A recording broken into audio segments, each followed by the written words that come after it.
Villainous Heroics by I Believe in a Happily Ever After on AO3. Chapter 2. Yamada Hizashi knew well what this feeling was. He had never felt it as strong as he did now. But what else could it be? Whatever he was around him, Hisashi found his palms becoming drenched in nervous sweat. His heart tripled into overtime like the beat of an EMP song, and his words stumbled over each other in their rush to get out as quickly as possible. He had known the stirring of feelings when he was younger, and didn't know the word as well. But now, at a comfortable 30, he knew this was real. Hisashi was head over heels in love with the hero known as Eraserhead, and no one could tell him otherwise. Every walk-through seemed to be filled with that suave, mysterious, and sexy man that was always quick to put an end to the fun of present Mike.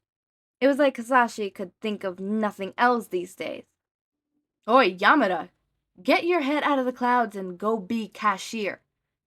Startling at a rough voice at his boss, Hisashi hid a pout as he shuffled over to the cashier register with a long, suffering sigh. Genius was never apparently in his own time, he supposed. Well, to lovely cafe, how may I help you on this lovely day? If the customer noticed how unenthusiastic he was, she didn't comment, only ordering with a monotone voice as she stared down at her phone. Hisashi sighed and tried his best to focus on work, even as they kept straying back to Eraserhead. Well, he had heard of the hero before his villainous debut. He had never known just how funny the man was. Eraser could kick his ass into next week, had a sharp, dry wit that most people seemed to miss, and didn't really seem angry whenever he ran into President Mike. Although there were a lot of insults and mockings, when Hisashi reflected on it, well, that just meant it was a challenge to get something else out of him. Hisashi may be a villain, but he was a realistic villain with realistic goals. That meant he wasn't trying to stop until he managed to capture Eraserhead and charm him into a date. With a good deal of that luck, would end up with a kiss. Maybe two. The only real problem to his master plan, though, seemed to be the fact that none of his tramps ever wanted to work. If Hisashi wasn't stumbling into them himself, then Eraserhead was just disabling them with ruthless efficiency or turning them back around on Hisashi himself. He was pretty sure the police were getting a laugh out of President Mike being brought in with his own handcuffs stuck on him. Welcome to the lovely cafe. Maybe that was the problem, that Eraserhead seemed to take him too serious as a villain. How may I... Hisashi's words tangled around a startled squeak as he finally noticed who his next customer was. Oi, I don't look that bad.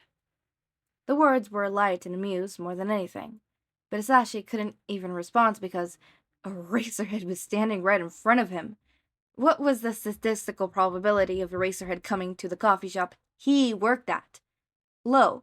Those odds had to be very, very low, right? Okay, Hisashi was being stared at. He just needed to act natural. No, I didn't mean... It was just... Sorry. Well, at least he wouldn't be mistaken for his villain persona since his hair was down, and he was wearing his regular prescription glasses with the hideous, bulky frame. He also couldn't seem to get two words out. How may I help you?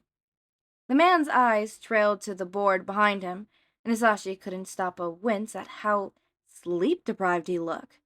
He knew Eraserhead worked nightly, primarily, but did he ever get sleep? His eyes were bloodshot and worryingly red, and the bags under his eyes were the size of the sun. Maybe it had something to do with the man's quirk? Hisashi didn't know much about erasure, but he had heard certain stories considering the perfect he lived in. I'll just have a black coffee and whatever size is the largest. Oh, geez. Eraserhead really didn't sleep any, huh? He also didn't seem to have any sense of taste whatsoever if he was asking for black coffee. Of course, no problem. Grabbing a cup, Hisashi glanced behind the man. While there was no one behind him waiting to make him do this, there was still a great opportunity. What's the name for the order? Aizawa. Scribbling the name out with a marker, Hisashi tried to hide his success. Well, he didn't know the man's first name.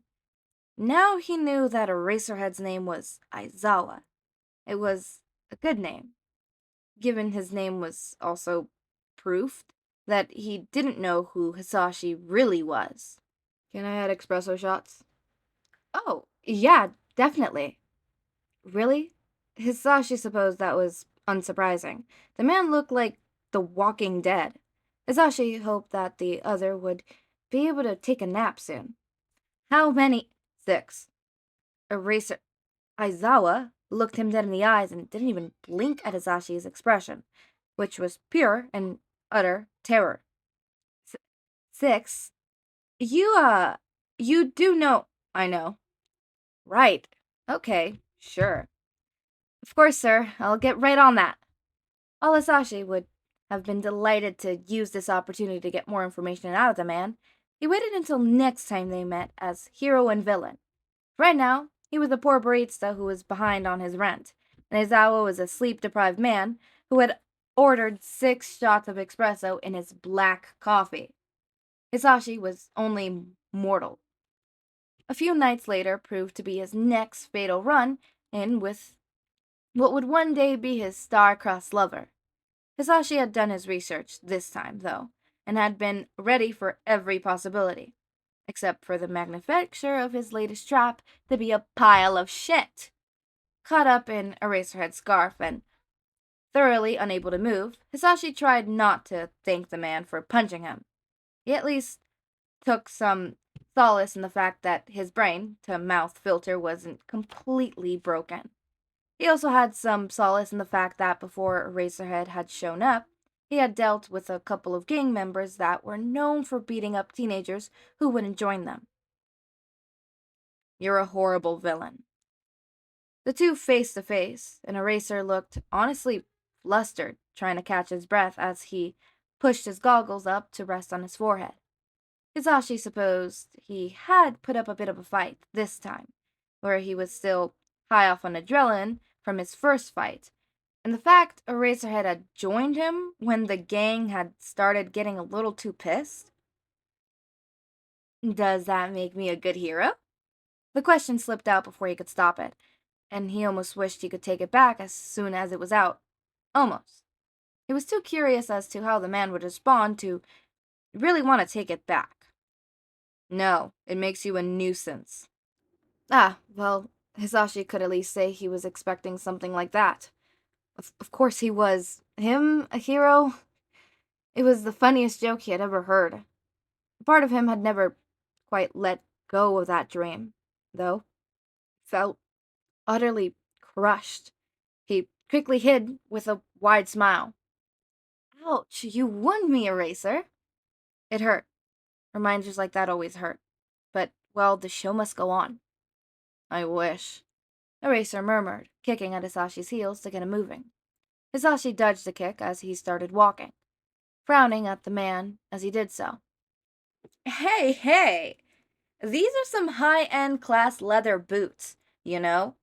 Do you know how much time and money boots like these cost?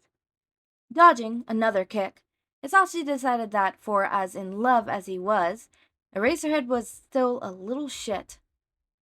Come on, I helped beat up some known thugs. Can't you take it easy on me? You also started a bar fight earlier and threw 3 people out of a window. Staring for a long moment, Hisashi finally shook his head with a frown. I thought it was 4. He could have sworn it was 4. Oh, right. Ah, right. The 4th one was me. You also robbed a thrift shop. The look Eraserhead gave him was full of judgment. There was a jewelry shop right next door, you know? Yeah, but good people work there. The owner of the thrift shop isn't. He's a dick who says He'll sell you back something at the price he gave it to you for and insist he jacked up the price by almost 10,000 yen. Is that why all his papers and receipts were on fire when I got there? Was that amusement? Hizashi swore there was some amusement in Eraser's tone. That's illegal, you know? Well, I'm a villain. Not even an hour later, and Hizashi was being handed over to the police in the area, waving at Eraserhead as he was cornered with some paperwork. Good night, Eraser. I'll see you next time. Please don't. There was what could have been almost a smile on the man's face as Hizashi let himself be pushed and pulled towards the usual holding cell. The officer guided him and shaking her head. You know, if you need help, there are places you can get it, programs and opportunities that you could take part of. No, I'm good. Well, a few of the cops, like Shelley, were sweet and genuinely concerned about those who deserved it. Some of them were utter assholes who were villains in their own right. Hizashi made sure to remember who those were and let him know just how annoying he could be when they were on duty. The regular in the holding cell was much the same. Some of them were nastier than any villain could be, but a good deal of them were just people down on their luck, or in the wrong place at the wrong time. How's your love affair with the hero of yours, Mike? Swooning into the cell as soon as he was unhandcuffed, Hizashi clutched his heart and collapsed onto the uncomfortable metal bench. I'll never recover, Lila. I swear, Eraserhead is my true love and soulmate, and I'll never be able to be without him. The woman snorted and laughed, tired expression leaving in favor for an honest smile. You'll get him. Soulmates always find a way to make it work. All right? As Lila talked, she shifted to hide a young girl behind her. Hizashi frowned at the action. Oh, Lucy. It's her first night. Not a good one either? The girl, Lucy, looked to just barely be in her 20s with a shirt size too small and shoulders midriff uncovered and bare to the world. Hizashi could easily see why the two were pressed into a corner of the cell. Lila's gaze sharp and angry on any man that got too close or let her gaze linger for too long. Let me tell you about bad nights, Hizashi groaned, pitching his voice higher and aiming for dramatics as he stood up and stretched, fighting with his jacket before taking it off. I almost thanked him for punching me. You're a wreck, aren't you? Lila stared at the jacket as Hizashi held it out, only taking it when Hizashi gave a smile. A sweet one, though. Oi, oi, there's no such thing as a sweet villain. As soon as the jacket was around Lucy's shoulders, the girl lost some of her tension, looking at him with a slow smile. You'll vouch for me, right, Lucy? I'm the meanest villain on these streets. You're absolutely the worst. Lucy nodded, voice quiet and small as she slid her arms through the jacket and tucked it around her. See, Linda? You worry so much, and yet Lucy here is going to be stronger than me. The two girls looked at him, and Linda finally gave a sad smile, shaking her head. Baby, why are you playing villain? Before he could answer, there was a tape against the side of the bar, drawing their attention. All right, President Mike, get over here and make your phone call. Finally! Here I thought you guys were going to ignore me too. Hizashi pouted and hid his unease at Lila's question as he bounced over to accept the burner flip phone, dialing up his number of the boss. How long am I here for this time? 2 days at least. Shelley crossed her arms, looking like a disapproval mother. More if the owner of the bar and thrift shop pressed charges. They won't. Probably. Shaking his head, Hizashi chatted an excuse as a message that his boss would hear tomorrow. Hopefully the man didn't fire him, but suddenly out-of-town trip to see his dying grandmother was probably a good reason for him to miss. Besides, Jamie could use the extra hours he would be giving up.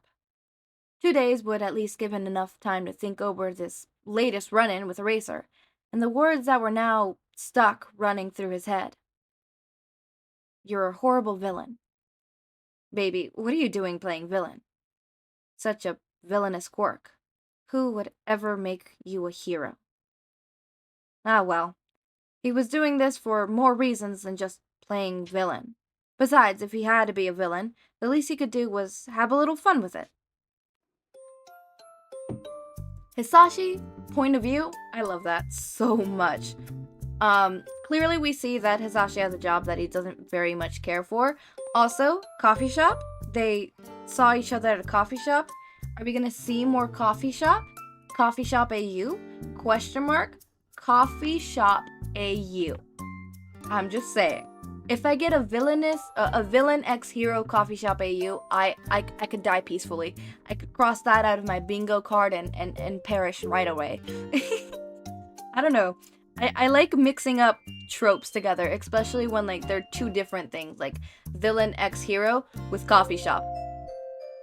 Two different scales.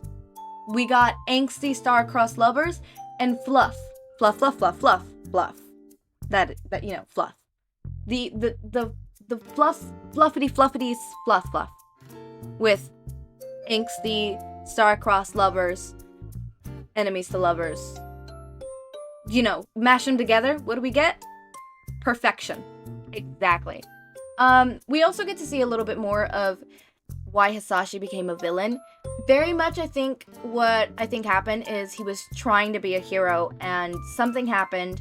Somebody stopped him, or maybe multiple people stopped him to the point where he just stopped trying to be a hero and instead became a quote-unquote villain. Let's be honest, he's not a good villain. Not in the sense of, like, he's not strong enough or whatever, but in the sense of he doesn't actually want to be a villain. Like, my dudes. Villains hurt people. What you're doing is just messing around and flirting with a hero, right? You ain't a villain. Pack it up, right? Pack it up. I have read some of the tags. For those who don't like to read tags and just like to see this completely blind, I won't say the tag, but I've seen some of the tags and it's very interesting, and I have theories that are pretty much proven because of the tags. But if the tag wasn't there, I would still theorize about this.